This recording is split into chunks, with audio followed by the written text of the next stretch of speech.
Salam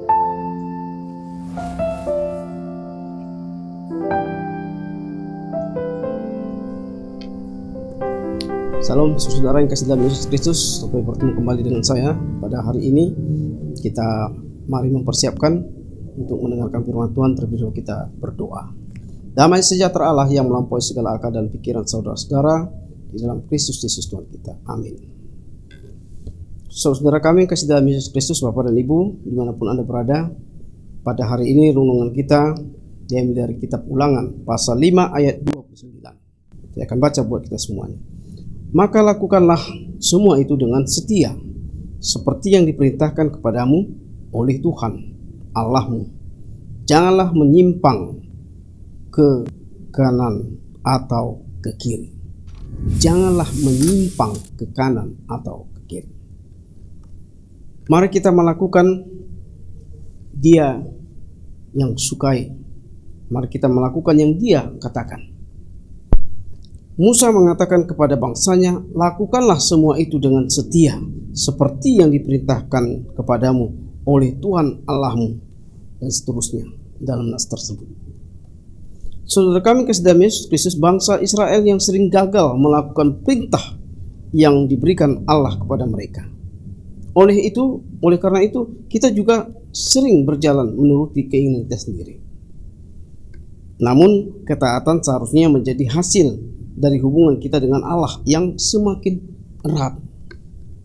Berabad-abad setelah Musa, Yesus pun memerintahkan murid-muridnya untuk percaya kepadanya dan saling mengasihi sesama satu dengan yang lainnya.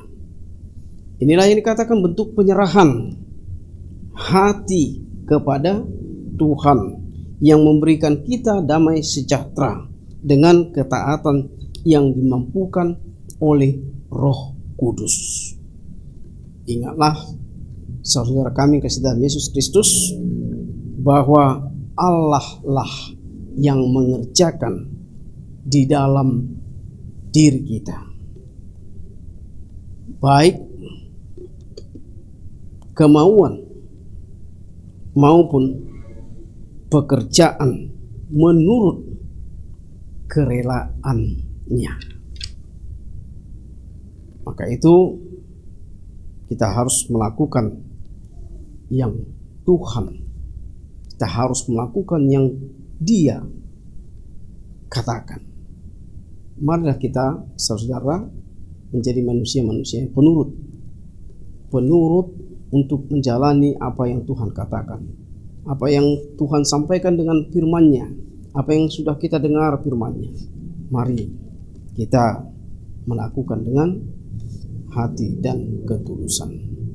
Semoga kita dengan melakukan itu, kita selalu diberkati dan terberkati. Amin. Kita berdoa. Allah Bapa di surga, dalam Yesus Kristus, terima kasih Tuhan. Firman-Mu telah mengingatkan kami Tuhan untuk selalu patuh melakukan kehendak-Mu, hukum-Mu, firman-Mu terlebih dahulu Tuhan dalam kehidupan kami, sehingga kami boleh Tuhan Kau berkati dan Kau selalu Tuhan memberikan kehidupan pada kami. Bapa, terima kasih Tuhan, ampuni dosa kami Bapa. Inilah doa kami dan permohonan kami yang kami sampaikan dalam nama Anak-Mu Yesus Kristus Juru Selamat kami. Amin. Anugerah Tuhan Yesus Kristus, kasih setia Allah Bapa dan persekutuan Roh Kudus memberkati kamu sekalian. Amin. Demikianlah saudara, terima kasih yang sudah dapat memberikan waktunya mendengarkan firman Tuhan pada hari ini. Kiranya kita boleh ketemu di hari yang akan datang. Salam.